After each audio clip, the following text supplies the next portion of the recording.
हाँ तो बाबू देखिए यहाँ पर आपको आज 12th के लिए हिंदी ग्रामर का जो आज क्लास आपको हो रहा है, और अगले दिन जो हो आपको जो बचा हुआ कविता है उसका क्लास होगा, ठीक ना। आज जो बचा हुआ ग्रामर था आपको मेन टॉपिक ऐसे पढ़ा दिए थे हम ऑफलाइन में, ठीक ना। जैसे हो गया आपका समास, यह आपका हो गया था, उपसर्ग हो गया था, प्रत्यय हो गया था, आपको लिंग हम पढ़ा दिए थे, है ना। यह सब आपको ऑफलाइन में क्लास में हो गया था। जो बचा हुआ है हल्का फुल्का संज्ञा है, सर्वनाम है, यह सब तो हल्का फुल्का जो टॉपिक है आज आपको हम एक ही वीडियो में समाप्त कर देंगे, जो हिंदी ग्रामर का बचा हुआ जो टॉपिक था, ठीक ना। तो बहुत ध्यान से देखना बाबू, है ना, और अच्छे तरीके से देखना ताकि आपको समझ में आ जाए, ठीक ना। तो यहाँ पर देखिए हिंदी ग्रामर में आपको संज्ञा और सर्वनाम, सबसे पहले इसको हम खत्म कर देते हैं, संज्ञा और सर्वनाम। देखिएगा, आराम से समझिएगा, और इसके लिए आपको हमेशा एकदम ध्यान में रखकर ही पढ़ना चाहिए। ये न कि आप देखिए कि ऑनलाइन है तो इसके लिए आप जखनी में जखनी देखिएगा। यह आपको ऑफलाइन की तरह ही आपको पढ़ाया जा रहा है, ठीक ना। उसी तरह से आपको समझाया जाएगा जैसे ऑफलाइन में समझाया जाता था, ठीक ना। तो यहाँ पर देखिए सबसे पहले आपको सर्वनाम, देखिए सर्वनाम है तो सर्वनाम है क्या चीज़, सबसे पहले इसको समझ लीजिए, है ना। तो सर्वनाम जो है, सर्वनाम का अर्थ होता है सर्व, सर्व माने सभी। सर्वनाम का अर्थ यानी सर्व का अर्थ होता है सभी, और नाम मतलब नाम, नाम मतलब नाम। और नाम बराबर हम पहले अभी आपको बता दिए हैं कि नाम के जगह पर हम संज्ञा भी कह सकते हैं, संज्ञा भी कह सकते हैं बाबू। नाम के जगह पर संज्ञा भी हम कह सकते हैं, क्योंकि दुनिया का कोई भी नाम को, दुनिया के कोई भी नाम को संज्ञा कहा जाता है, ठीक ना। तो हम कह सकते हैं नाम बराबर संज्ञा, तो संज्ञा बराबर नाम। तो यहाँ पर कह रहा है कि सभी नाम के बदले, सर्व का मतलब सभी और नाम का मतलब नाम, है ना। तो सभी नामों के बदले, सभी नामों के बदले, है ना, सभी नामों के बदले अगर जिसका प्रयोग किया जाता है, यानी जौन शब्द का प्रयोग किया जाता है, तो उसको हम कहते हैं सर्वनाम। उसको हम क्या कहते हैं, सर्वनाम, है ना। एक बार फिर से समझिए, सर्व का मतलब सभी, सर्व का मतलब सभी, और नाम मतलब नाम, नाम बराबर संज्ञा। तो हम कह सकते हैं सभी नामों या संज्ञा के बदले, सभी नामों या संज्ञा के बदले अगर जिन शब्दों का प्रयोग किया जाता है तो उसको हम कहते हैं सर्वनाम। जैसे आप समझ सकते हैं, जैसे मान लिया कह दिया जाए राम जाता है, राम जाता है, तो राम यहाँ पर नाम है, संज्ञा है। राम यहाँ पर नाम है तो क्या है, संज्ञा है ना। और इसके बदले में अगर जिसका हम प्रयोग करेंगे, जैसे कह दिया वह जाता है, वह जाता है, तो राम के बदला में कौन आया है, वह। राम के बदला में कौन आया, वह। तो वह यहाँ पर क्या होगा, सर्वनाम होगा। तो यहाँ पर हम स्पष्ट आपको बता दें कि संज्ञा के बदले आने वाले सर्वनाम को ही, आने वाले जो शब्द होगा उसी को हम सर्वनाम कहेंगे। संज्ञा के बदले, या हम कह सकते हैं नामों के बदले जो आएगा उसको हम कहेंगे सर्वनाम, ठीक है। चलिए, तो सर्वनाम का होता है 6 भेद। सर्वनाम का होता है बाबू 6 भेद होता है। सर्वनाम के कितने भेद होता है, 6 भेद। आराम से आप समझना है। इस को टॉपिक को देखकर, इस वीडियो को देखकर आप अपने किताब कॉपी में आप लिख भी सकते हैं, है ना। यहाँ पर ज़्यादा लिखने की तो व्यवस्था नहीं है कि यहाँ पर ज़्यादा आपको लिखा जाएगा, है ना। यहाँ पर आपको समझाया जाएगा और उसको समझ के आपको लिख लेना है, समझ को क्या कर लेना है, लिख लेना है ना। और यह समझिए कि अच्छे बच्चे की निशानी होता है कि जो समझकर अपने आप लिख ले। अपने आप अगर लिख लीजिएगा तो ओकरा से बेहतर आप पढ़ाई नहीं होता है। अपने समझिएगा, क्योंकि आप परीक्षा में जब भी जाएगा तो टीचर आपको बताने जाएगा, कभी नहीं आपको बताने जाएगा टीचर। वहाँ पर अपने समझ के लिखा जाता है। उसी तरह से हम बतेबो करते हैं कि अपने समझ के लिखना है।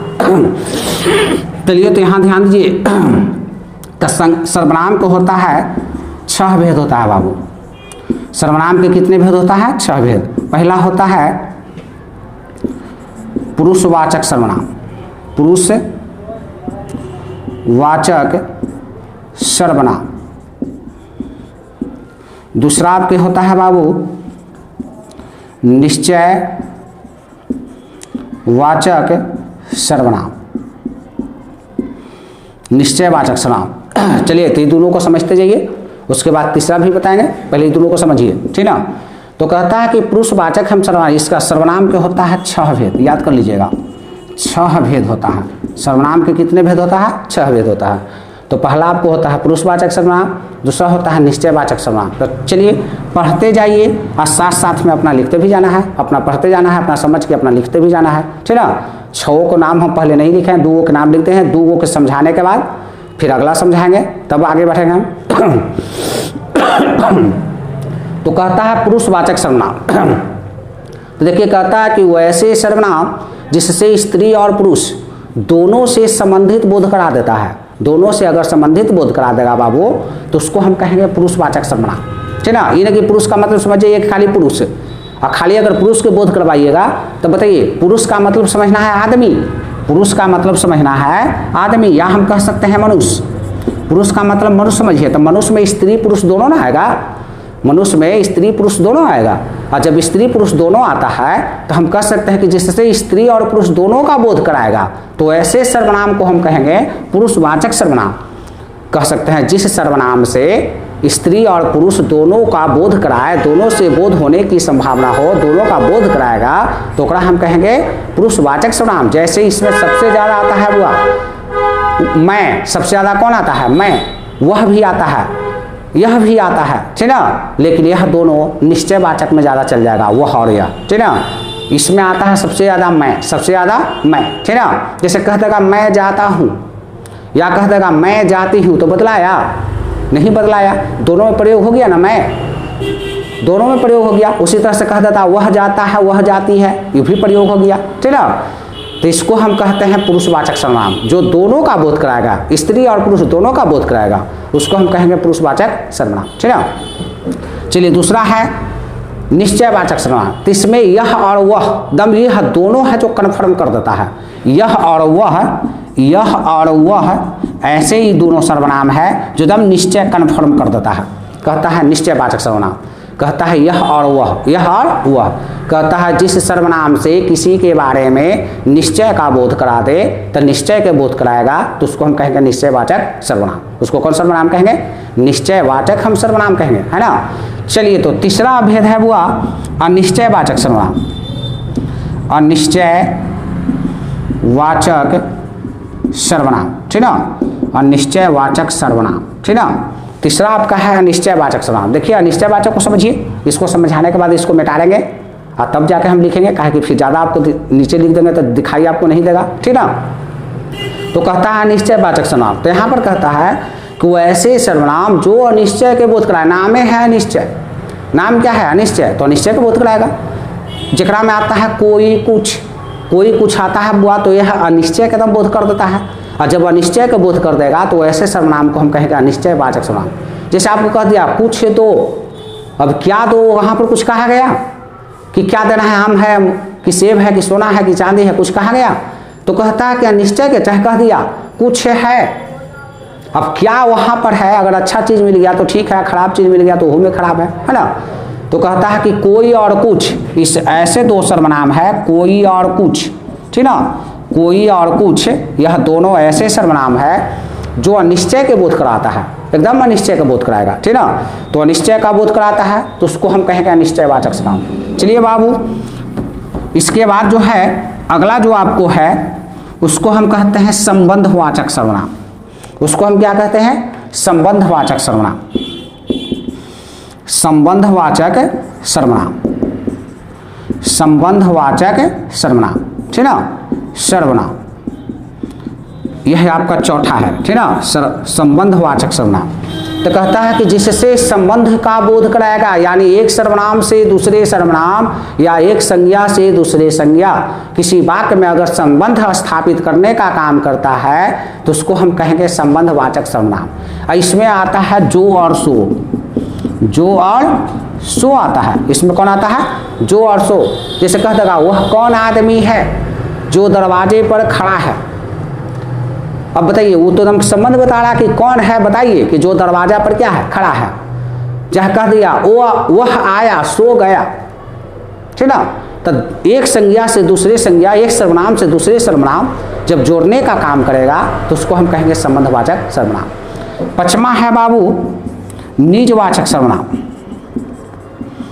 निजवाचक सर्वनाम, निजवाचक सर्वनाम। तन्नामे है निज, निज मने नजदीकी, और नजदीकी का बोध कराएगा, नजदीकता का बोध कराएगा। जैसे हम लोग, तुम लोग, यह सब आता है इसमें, ठीक ना। हम लोग आएगा, तुम लोग आएगा, आप लोग आइएगा। जैसे कह दिया मैं और आप पटना जाएंगे, तो बताइए तीसरा आदमी कूदेगा उसमें? तो जब तीसरा आदमी कूदेगा नहीं, तीसरा आदमी का आगमन नहीं होगा, तो ऐसे सर्वनाम को हम कहेंगे निजवाचक सर्वनाम। ऐसे सर्वनाम को कौन सर्वनाम कहेंगे? निजवाचक सर्वनाम। छठा जो आपका लास्ट है आपको बाबू, छठा वह आपका है प्रश्नवाचक सर्वनाम। प्रश्नवाचक सर्वनाम, प्रश्नवाचक सर्वनाम। छठा जो आपका है लास्ट, वह है आपका है प्रश्नवाचक सर्वनाम। तो हम कह सकते हैं कि वैसे सर्वनाम, या हम कह सकते हैं कि वैसे सर्वनाम जिससे प्रश्न होने या पूछने की संभावना हो, जैसे क्या, कौन, कहाँ, कब। क्या, कौन, कब। जैसे कह दिया कहाँ जा रहे हो, तो प्रश्न पूछ रहा है ना, ठीक ना। कब जाते हो, प्रश्न पूछ रहा है। क्या खाते हो, प्रश्न पूछ रहा है। तो कहता है क्या, कौन, कब, कहाँ। यह सब जो सर्वनाम है वह प्रश्नवाचक सर्वनाम है। कौन सर्वनाम है? प्रश्नवाचक सर्वनाम। इसको हम कहते हैं सर्वनाम। यह सर्वनाम का टॉपिक था। यह सर्वनाम समझिए कि आपको 6 प्रकार के होता है। 6 आपको बता दिया गया है। अगर इसको एक बार में समझ में नहीं आए, 2 बार देखिए, 3 बार देखिए, और देख के आराम से आप इसको समझ सकते हैं, इसको पढ़ सकते हैं, है ना। जैसे मान लें कह दिया क्या, यह जो सर्वनाम है कौन सा सर्वनाम है, तो प्रश्नवाचक सर्वनाम है। जैसे कह दिया मैं, कौन सर्वनाम है, तो पुरुषवाचक सर्वनाम है। कह दिया वह आम है, यहाँ पर वह कौन सर्वनाम है, तो निश्चयवाचक सर्वनाम है। निश्चय करा है, वह आम है तो है ना। तो कहता है कि ऐसे आपको सर्वनाम को पहचानना है। आया सर्वनाम को आराम से आप पहचान सकते हैं, जो आपको इस वीडियो के माध्यम से देखकर आप पकड़ सकते हैं। चलिए अब इसके बाद हम अगला जो आपको टॉपिक है वह है आपको हम बता रहे हैं संज्ञा। क्या बता रहे हैं? संज्ञा, ठीक ना। यह आपका सर्वनाम का टॉपिक था, ठीक ना। अगला जो आपको है वह है आपका है संज्ञा। वह है आपका क्या है बाबू? संज्ञा। तो ध्यान देना है, संज्ञा।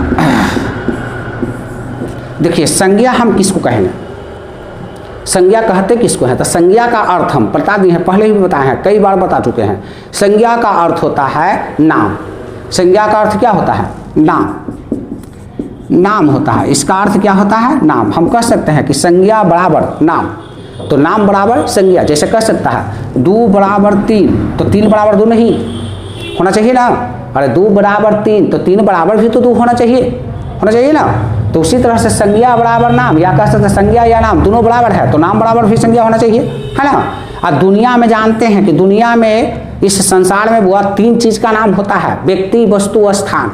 व्यक्ति, वस्तु, स्थान। यानी एक होता है व्यक्ति, एक होता है वस्तु, और एक होता है स्थान। यही तीनों का नाम इस धरती पर होता है। इसके अलावा और कोई चीज है? अरे वस्तु कह दिए तो दुनिया के सब निर्जीव सजीव सब वस्तु आ गया। व्यक्ति कह दिए तो ओकरा में सजीव लोग सब लोग आ गए, है ना। स्थान कह दिए तो बड़ा से छोटा ये सब पूरा दुनिया का स्थान आ गया, है ना। तो कहता है कि यह तीनों चीज का ही नाम होता है। जब भी बोलेंगे तो तीनों चीज में से कोई ना कोई हो रहेगा, ठीक है। तो कहता है कि व्यक्ति, वस्तु, स्थान के नाम को ही, क्योंकि इसका अर्थ होता है, संज्ञा का अर्थ होता है नाम। तो हम कह सकते हैं नाम 3 चीज के होबे करता है धरती पर, व्यक्ति, वस्तु, स्थान, यही 3 चीज का होता है। कोई भी नाम लीजिए मुंह से, या तो व्यक्ति रहेगा, या तो वस्तु रहेगा, या तो स्थान रहेगा, ठीक है। तो कहता है कि व्यक्ति, वस्तु, स्थान के नाम को, स्थान के नाम को, नाम बराबर हम जान ही रहे हैं संज्ञा, स्थान के नाम को हम क्या कहते हैं? संज्ञा। स्थान के नाम को हम क्या कह सकते हैं? संज्ञा। या हम कह सकते हैं, एकदम सिंपल परिभाषा दे सकते हैं कि दुनिया के सभी नामों को, दुनिया के सभी नामों को हम क्या कहते हैं? संज्ञा कहते हैं। और दुनिया का कोई भी नाम है उसको हम क्या कहते हैं? संज्ञा, ठीक है। चलिए अब इसका भेद जान लीजिए कि संज्ञा के भेद होता है 5। संज्ञा के कितने भेद होता है? 5 भेद होता है बाबू। संज्ञा के जब भी कोई पूछ दे कि संज्ञा के कितने भेद होता है, तो संज्ञा के 5 भेद होता है। क्या भेद होता है? 5 भेद, ठीक ना। तो पहला होता है जातिवाचक संज्ञा। जातिवाचक संज्ञा पहला होता है बाबू जातिवाचक संज्ञा। तो देखिए यहाँ पर नाम क्या है? जाति। नाम क्या है? जाति। तो दुनिया का कोई भी जाति, है ना। तो जाति का मतलब पूरा ना आएगा, है ना।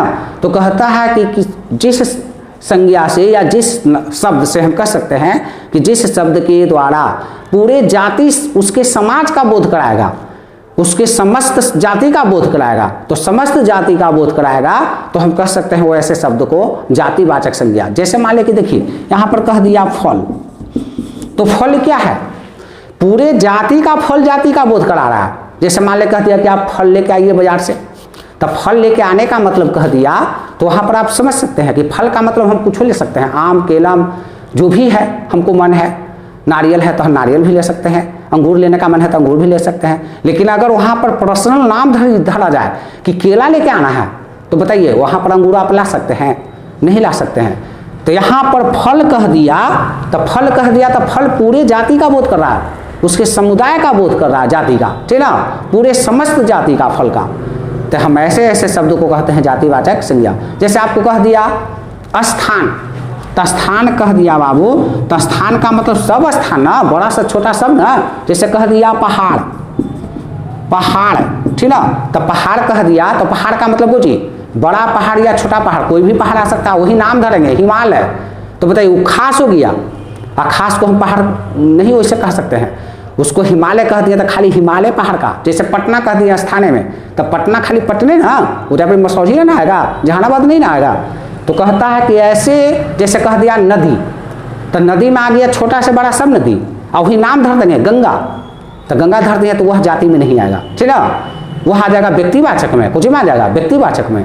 तो कहता है कि ऐसे ऐसे नदी हो गया, पर्वत हो गया, है ना, यह सब ऐसे ऐसे जो फल हो गया, है ना, अनाज हो गया, यह सब जो शब्द जो है, ऐसे शब्द को हम कहते हैं जातिवाचक संज्ञा। कौन संज्ञा कहेंगे? जातिवाचक। चलिए दूसरा है, इसका भेद होता है बाबू व्यक्तिवाचक संज्ञा। दूसरा आपका होता है व्यक्तिवाचक संज्ञा, व्यक्तिवाचक संज्ञा। दूसरा आपका होता है व्यक्तिवाचक। तो व्यक्ति का मतलब होता है खास, तो खास नाम को ही, किसी भी व्यक्ति वस्तु स्थान के खास नाम को हम कहते हैं व्यक्तिवाचक संज्ञा। कौन वाचक संज्ञा कहेंगे? व्यक्तिवाचक संज्ञा, है ना। अब व्यक्तिवाचक संज्ञा का मतलब हो गया कि आपकी जब जस्ट बताए हैं आपको, जैसे नाम धरेगा गंगा, हिमालय, पटना, यह सब जो नाम है खास नाम। जैसे अब क्लास में बैठे हुए हैं, अब कह दिया कोई के नाम बुला के, करे राम खड़ा हो, तो कौन खड़ा होगा? सिर्फ राम खड़ा होगा? सब आदमी खड़ा हो जाएगा? सब लेकिन खड़ा हो जाएगा? नहीं, कभी सब लड़का नहीं खड़ा हो सकता है। जो इसको हम कहें वही ना खड़ा होगा। तो कहता है कि इसको हम कहते हैं व्यक्तिवाचक संज्ञा। चलिए तीसरा है बाबू, वह आपका है भाववाचक संज्ञा, या हम कह सकते हैं समूहवाचक संज्ञा। कुछ आप ले सकते हैं, आगे पीछे लिख सकते हैं, वो कराला कोई दिक्कत नहीं है। तो तीसरा जो आपको है समूहवाचक संज्ञा, समूहवाचक संज्ञा। तो समूह का मतलब होता है पूरा समूह में बोध करना। तो हम कह सकते हैं जिस शब्द के द्वारा समूह और समुदाय का बोध करे, समूह और समुदाय का बोध करेगा, समूह में जथा में बोध करेगा, तो उसको हम कहेंगे हम समूहवाचक संज्ञा। जैसे कह दिया वर्ग, तो वर्ग में एक रहेगा, पूरा समूह में रहेगा। कह दिया मेला, तो मेला में एक आदमी से मेला लगेगा। अरे एक आदमी से मेला कभी लग सकता है? नहीं लग सकता है। कह दिया गुच्छा, ये वो चाबी लेके कहेंगे कि गुच्छा है, तो गुच्छा उसको आप मानिएगा? कभी नहीं। हाँ 10 गो चाबी रहेगा तो गुच्छा आप मान सकते हैं। 10 गो चाबी रहेगा, 10 गो अंगूर रहेगा तो उसको गुच्छा आप कह सकते हैं, अंगूर का गुच्छा, है ना। एक अंगूर रहेगा तो वो अंगूर के हम गुच्छा कहेंगे? कभी नहीं कह सकते हैं, ठीक ना। तो यहाँ पर कह सकते हैं कि जो समूह और समुदाय का बोध करेगा, समूह और समुदाय में यानी ढेर सारा का बोध करेगा, तो उसको हम कहते हैं समूहवाचक संज्ञा। जैसे में कह सकते हैं मेला, भीड़, है ना, कह सकते हैं वर्ग, देखिए सभा, यह सब कह सकते हैं। अंगूर का गुच्छा, चाबी का गुच्छा, है ना, यह सारा के सारा आपको आएगा समूहवाचक संज्ञा में, ठीक ना। इसके लिए कोई दिक्कत नहीं है। तो आराम से आप सुनिए और घर पर बैठ के इसको पढ़िए, ठीक ना। चौथा आपको है, इसको में हम कह सकते हैं, आपको हो गया समूहवाचक हो गया, जातिवाचक हो गया, व्यक्तिवाचक हो गया, आपको हो गया भाववाचक संज्ञा। भाववाचक संज्ञा कहता है भाववाचक संज्ञा। अब नामे है भाव, नामे क्या है? भाव, तो भावनात्मक बोध कराएगा ही, भाव उसके स्वभाव का पता चलेगा, स्वभाव से ही संबंधित उसको बोध कराएगा, तो उसको हम कहेंगे भाववाचक संज्ञा। जैसे मान ले कह दिया अच्छाई, बुराई, तो क्या है? स्वभाव का पता कर रहा है ना। जैसे मान ले कह दिया दूध खट्टापन हो गया या दूध खट्टा हो गया, तो खट्टा से खटाई कर सकते हैं, ठीक ना, खट्टापन कर सकते हैं, है ना। तो कहता है कि यह सब जो स्वभाव उसका पता करेगा और स्वभाव से उसको हम संबंधित करेंगे, तो उसको हम कहते हैं भाववाचक संज्ञा। अच्छाई हो गया, बुराई हो गया, बुढ़ापा हो गया, है ना, लड़कपन हो गया, ठीक ना। ऐसे ऐसे शब्द को जिसको स्वभाव से संबंधित स्वभाव का पता चलता है, तो उसको हम कहते हैं भाववाचक संज्ञा। उसको हम क्या कहेंगे? भाववाचक संज्ञा। लास्ट आपका है बाबू, वह है आपको द्रव्यवाचक संज्ञा। द्रव्यवाचक संज्ञा, तो द्रव्य का मतलब ही होता है, द्रव्य का मतलब होता है नाप या तौल, इसका अर्थ बताया गया है, नाप या तौल से संबंधित। और द्रव्य का मतलब पानी के रूप में रहेगा, है ना, तो उसको नाप सकते हैं या तो तौल सकते हैं, है ना। तो नाप तौल से संबंधित अगर जो उसका विशेषता बताता है, उसको संबंध को स्थापित करता है, उसके बारे में अर्थ बतलाता है, तो उसको हम कहेंगे द्रव्यवाचक संज्ञा, है ना। जैसे कह दिया दूध, घी, सोना, चांदी, तो हम सबको तौल सकते हैं, सब नाप सकते हैं, तौल सकते हैं, है ना। आलू, प्याज जो भी है ना, उसको सबको तौल सकते हैं, सबको नाप तौल सकते हैं, है ना। तो नाप तौल से संबंधित अगर जो भी शब्द का प्रयोग करते हैं हम लोग, तो उसको हम कहेंगे द्रव्यवाचक संज्ञा। उसको हम क्या कहेंगे बाबू? द्रव्यवाचक संज्ञा। उसको हम क्या कह सकते हैं? द्रव्यवाचक संज्ञा। तो यह आपका संज्ञा था, यह आपका क्या था बाबू? संज्ञा। यह संज्ञा टॉपिक था। एक बार अगर वीडियो को अगर समझ में नहीं आए तो एक बार और देखिए, 2 बार देखिए, 3 बार देखिए, और जितने बार देखिएगा आपको सारा का सारा बात याद हो जाएगा। सारा का सारा बात क्या होगा? याद आपको हो जाएगा, है ना। और याद करना ही बहादुरी है, याद करना ही क्या है? बहादुरी है। अगर याद नहीं करिएगा तो समझिए कि आपको दिक्कत का सामना करना पड़ता है। याद कभी अगर नहीं करिएगा तो दिक्कत होगा ही, एकदम कन्फर्म है कि दिक्कत हो जाइएगा, ठीक ना। तो इसके लिए इसको याद करना जरूरी है। याद करना क्या है? जरूरी है ना। चलिए अगला जो आपको है वह हम बता देते हैं वर्ण से संबंधित कुछ टॉपिक, है ना। जो वर्ण आपको बचल है, वर्ण पढ़ाए नहीं थे ऑफलाइन में, ठीक ना, इसलिए वर्ण को आपको बता देते हैं, ठीक ना। संज्ञा हो गया, सर्वनाम हो गया, यह सब टॉपिक आपको खत्म हो गया। इसके बाद एक आध बार आओ क्लास लेंगे तो उसमें आपको संधि के बारे में कुछ बता देंगे, बस आपका खत्म हो जाएगा, है ना। संधि के बारे में बता देंगे, आपका व्याकरण है जो खत्म हो जाएगा। अगला दिन जो आपको हम क्लास लेंगे वह क्लास हम आपको लेंगे किताब का लेंगे, ठीक ना। किताब जरूरी है, 3 कहा कि 4, 5, 6 कविता जो आपको बचल है, 3, 4 गो हुआ था, 3 गो, और उसमें और जो बचा हुआ था 6, 7 गो, वह कविता सबसे पहले खत्म किया जाएगा। आज किताब नहीं था जिसके चलते कविता नहीं पढ़ाया, क्योंकि कहानी नहीं है बाबू कि कौन राजा है कौन महाराजा है और उसके बारे में आपको सुना दिया जाए। कविता है जो पंक्ति को पढ़कर बताया जाता है, अब पंक्ति से ही क्वेश्चन पूछा जाता है, और जब तक आपको पंक्ति हम पढ़ेंगे नहीं आपको समझ में नहीं आएगा। इसीलिए किताब को हम नहीं पढ़ाए हैं, ठीक ना, न तो आज ही हम किताब पढ़ाते, ठीक ना। इसलिए अगला दिन आपको जब आएंगे तो हम किताबें पढ़ाएंगे, और वह आपका कविता का होगा जो बचा हुआ है कविता आपको, है ना। चलिए तो थोड़ा हम बता देते हैं आपको, हल्का आपको बता दे रहे हैं वर्ण के बारे में। देखिए वर्ण क्या होता क्या है। देखिए वर्ण जो है बाबू, इसका मतलब होता है शुद्ध यानी मूल ध्वनि। तो मूल ध्वनि कभी अशुद्ध होगा? कभी अशुद्ध नहीं होता है। इसका अर्थ ही होता है मूल ध्वनि। तो हम कह सकते हैं मूल्य होता है शुद्ध चीज, और शुद्ध चीज को कभी हम खंड कर सकते हैं? कभी नहीं, ठीक ना। जान लीजिए शुद्ध चीज कभी खंड होता नहीं है। जैसे मान लें कि इतना बड़ा सोना है, एक हम कितनों काटेंगे तो बड़का भी नाम रहेगा सोना, छोटका का भी नाम रहेगा क्या? सोना। छोटा वाला का भी नाम रहेगा सोना, अरे बड़ा वाला के नाम तो सोना ही ये है। इसी को हम काटे हैं तो देखने की नज़र में खंड है, लेकिन बोलने की नज़र में खंड होगा। छोटा वाला के भी नाम रहेगा क्या? सोना। तो सोना सोने रहेगा, खंड होगा? कभी नहीं होगा। शुद्ध चीज कभी खंड नहीं होता। हाँ अशुद्ध होगा, ओकरा में कुछ मिला देंगे तब खंड करेंगे तो खंड होगा, है ना। तो यहाँ पर कहता है कि वर्ण वैसे मूल ध्वनि है, यानी वैसे मूल चीज है जिसको खंड या टुकड़ा किया नहीं जा सकता है। और जब खंड या टुकड़ा नहीं किया जा सकता है तो उसको हम कहते हैं वर्ण। उसको हम क्या कहते हैं? वर्ण, ठीक ना। वर्ण होता है 2 प्रकार के, जानवे करते हैं। और ये सब तो समझिए कि आप 7वां 8वां 9वां सगरों पढ़ते आ रहे हैं, लगातार पढ़ते आ रहे हैं, ठीक ना। और ग्रामर कभी बदलाता नहीं है बाबू। ग्रामर एक ऐसी टॉपिक है जो कभी नहीं बदलाता है, ठीक ना। तो वर्ण को परिभाषा जब भी आपसे पूछे तो बोलिए कि वर्ण वैसे मूल ध्वनि है जिसे खंड या टुकड़ा कभी किया नहीं जा सकता है। और खंड या टुकड़ा जब नहीं हम करेंगे तो उसको हम कहेंगे वर्ण। उसको हम क्या कहेंगे? वर्ण। वर्ण होता है 2 प्रकार के, एक होता है स्वर, एक होता है व्यंजन। जान ही रहे, ठीक ना। इतना तो आप लोग को पता होगा, एक होता है स्वर वर्ण और एक होता है व्यंजन वर्ण। स्वर वर्ण जो होता है उसका उच्चारण होता है, सिर्फ स्वर वर्ण की उच्चारण होता है, उसमें किसी की सहायता की जरूरत होता ही नहीं है, ठीक ना। ये आप लोग को पता होगा कि स्वर जो वर्ण है वह अमीर है, अमीर की श्रेणी में है। अमीर कभी किसी से सहायता लेता नहीं है, वह खुद अपने आप पर निर्भर रहता है। तो हम उसको कह सकते हैं कि वैसे वर्ण जिसके उच्चारण में दूसरे से सहायता लेने की कोई जरूरत नहीं है, तो ओकरा हम कहेंगे स्वर वर्ण। अब व्यंजन बेचारा गरीब होता है तो गरीब आदमी तो मदद लेगा ना, अरे गरीब आदमी तो मदद लेगा, और गरीब आदमी मदद लेगा तो राजा से लेगा मदद, है ना। तो हम कह सकते हैं कि वैसे वर्ण जिसके उच्चारण में स्वर वर्ण से मदद ली जाती है, स्वर वर्ण से मदद ली जाती है। देखिए एक है स्वर वर्ण, एक आपका स्वर वर्ण है, और एक आपका है व्यंजन, एक आपका है व्यंजन वर्ण। तो यह अमीर है, तो अमीर आदमी मदद लेगा, तो अमीर आदमी की मदद की जरूरत नहीं है, तो इसका उच्चारण खुद अपने आप हो जाएगा। तो खुद अपने आप उच्चारण जब इसका होगा, किसी से मदद की जरूरत नहीं है, तो उसको हम कहेंगे स्वर वर्ण। ये बेचारा गरीब है, ये क्या है, गरीब है, ठीक ना। ऐसे इसका संख्या होता है 33, पूछेगा व्यंजन वर्ण की संख्या 33 है, और स्वर वर्ण की संख्या 11। ऐसे जान लीजिए, छोटा परिवार है तो सुखी परिवार है, बड़ा परिवार है दुखी परिवार, बड़ा परिवार दुखी परिवार है, गरीब आदमी है, तो गरीब आदमी मदद लेगा ना।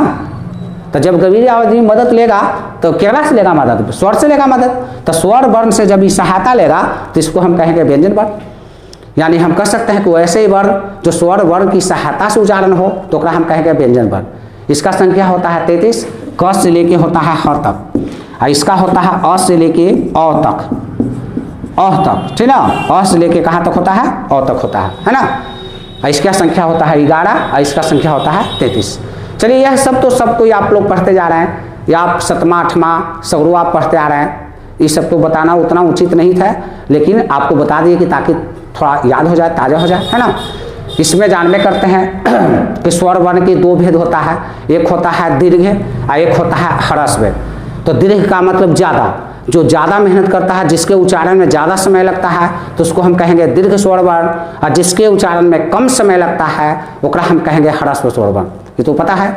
और दीर्घ स्वर वर्ण की संख्या होता है 7, और ह्रस्व वर्ण की संख्या होता है 4, और दोनों मिला के होता है 11, दोनों मिला के होता है 11। इसका आप लोग जानबे करते हैं कि इसका भी 3 प्रकार के भेद होता है। एक होता है अंतस्थ व्यंजन, दूसरा होता है अंतस्थ, पहला होता है अंतस्थ व्यंजन, दूसरा होता है ऊष्म व्यंजन, और तीसरा होता है स्पर्श व्यंजन। या आगे पीछे भी आप लिख सकते हैं, पहले भी स्पर्श कर सकते हैं, पहला स्पर्श व्यंजन, दूसरा अंतस्थ व्यंजन, और तीसरा ऊष्म व्यंजन, ठीक ना। तो स्पर्श व्यंजन में है कि कवर्ग से लेके पवर्ग तक, कवर्ग से लेके कहाँ तक, पवर्ग तक, यानी क से लेके म तक, इस सभी व्यंजन को हम कहते हैं स्पर्श व्यंजन। सभी व्यंजन को कौन व्यंजन कहेंगे, स्पर्श व्यंजन।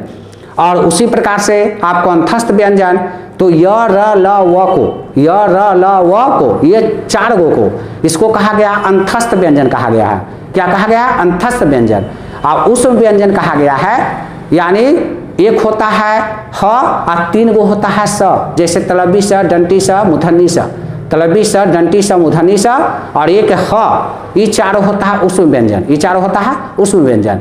य र ल ये होता है अंतस्थ व्यंजन, और क से लेके म तक, क से लेके म तक ये होता है स्पर्श व्यंजन। ये कौन व्यंजन होता है, स्पर्श व्यंजन। तो पूछ देगा कि स्पर्श व्यंजन की संख्या तो 25 है, स्पर्श व्यंजन की संख्या 25 है, अंतस्थ व्यंजन के 4 और ऊष्म व्यंजन के भी 4। तो 25 4 29, 29 से 4 33, यानी 33 के बंटवारा आपको हो गया, है ना। इसका भी बंटवारा हो गया 7 4 11, ठीक ना। अब एकरा में सबसे मेन चीज जो आपको है वो है उच्चारण स्थान, वो देख लीजिए।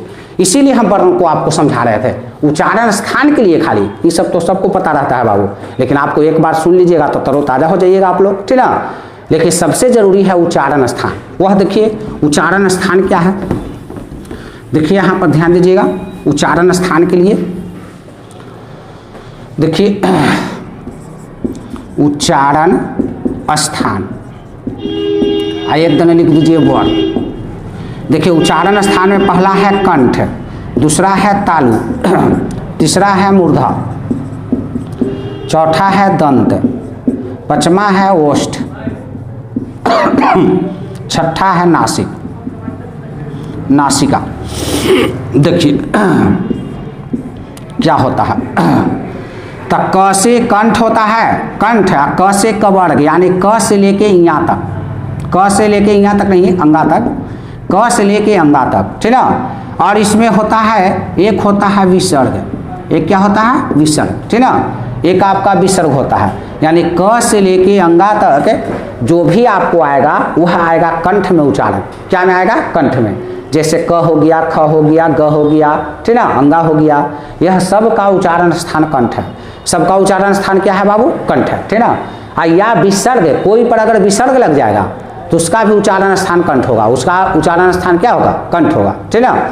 फिर उसी तरह से है चबड़ के। चबड़ का मतलब होता है च से लेके यहाँ तक, और इसमें होता है च से लेके यहाँ तक, और एक होता है, एक आपका होता है य और एक होता है तलबिस।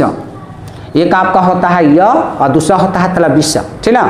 यह भी उच्चारण स्थान इसका होता है तालु। इसका उच्चारण स्थान क्या होता है? तालु। तीसरा है आपका मूर्धा, यानी पूछ देगा च, छ, ज, छ, इया, या कहेगा य, तलबिस, इस सब का उच्चारण स्थान है तालु। सबका उच्चारण स्थान है तालु।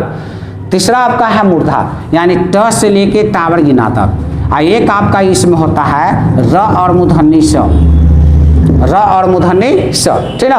तो ट से लेके टबर गिना तक इस सब का उच्चारण स्थान आपका होगा मूर्धा, ठीक ना। ट कहे, ठ कहे, ड कहे, ठीक ना, र कहे, मूर्धन्य स कहे, सब का उच्चारण स्थान आपका मूर्धा होगा। सबका उच्चारण स्थान क्या होगा? मूर्धा, ठीक ना। चौथा आपका है दंत, यानी त से न तक, त से लेके न तक। त कहेगा, थ कहेगा, द कहेगा, ध कहेगा, न कहेगा, सबका उच्चारण स्थान मूर्धा है, अथी दंत है। सबका उच्चारण स्थान क्या है? दंत। एक आपका है ल और दंती स, ल और दंती स, इसका भी उच्चारण स्थान आपका होगा दंत होगा। इसका उच्चारण स्थान क्या होगा? दंत होगा। आपका ओष्ठ है, यानी प से लेके म तक, प से लेके म तक, ठीक ना। एक आपका होता है उ होता है, ठीक ना। तो प से लेके म तक इस सब का उच्चारण स्थान आपका होगा ओष्ठ, ठीक ना। प कहे, फ कहे, ब कहे, ठीक ना, भ कहे, म कहे, उ कहे, ठीक ना, इस सब का उच्चारण स्थान आपका ओष्ठ होगा, है ना। लास्ट आपका है नासिका। लास्ट आपका क्या है? नासिका, ठीक ना।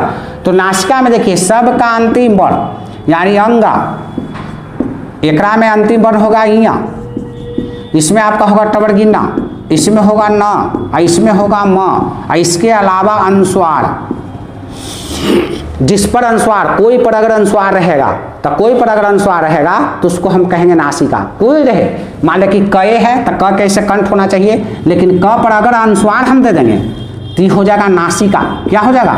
इसका उच्चारण स्थान नासिका होगा, अनुस्वार दे देंगे तो आपको अंगा रहेगा, यहाँ रहेगा, टबरगिना रहेगा, न रहेगा, म रहेगा। सबका अंतिम वाला जो वर्ण है, सबका जो अंतिम वाला वर्ण है, अगर सबका उच्चारण स्थान होता है नासिका। अगर मान ले कि अंगा है और वहाँ पर कंठ भी है और नासिका भी है, तो सबसे जरूरी चीज है नासिका का। कंठ वहाँ पर खत्म हो जाएगा और उसके स्थान पर आ जाएगा नासिका। कौन आ जाएगा? नासिका, ठीक ना। यानी उच्चारण स्थान जो अंतिम वर्ण जो होता है, सब में प्रधानता होता है नासिका का। सब में किसका प्रधानता होता है? नासिका का। तो ठीक है बाबू, आज के लिए इतने। जो आपका समझिए कि आपका हो गया वर्ण, आपको हो गया सर्वनाम, हो गया संज्ञा, हो गया, यानी 3 टॉपिक जो है आपको हम पढ़ा दिए हैं, ठीक है। अगला जो आपको वह कविता का क्लास होगा, वह किताब के नहीं होने के चलते आज नहीं हम पढ़ाएं कविता, लेकिन अगला बार आपको हम पढ़ाएंगे, ठीक है। तब तक बाबू धन्यवाद, ठीक है।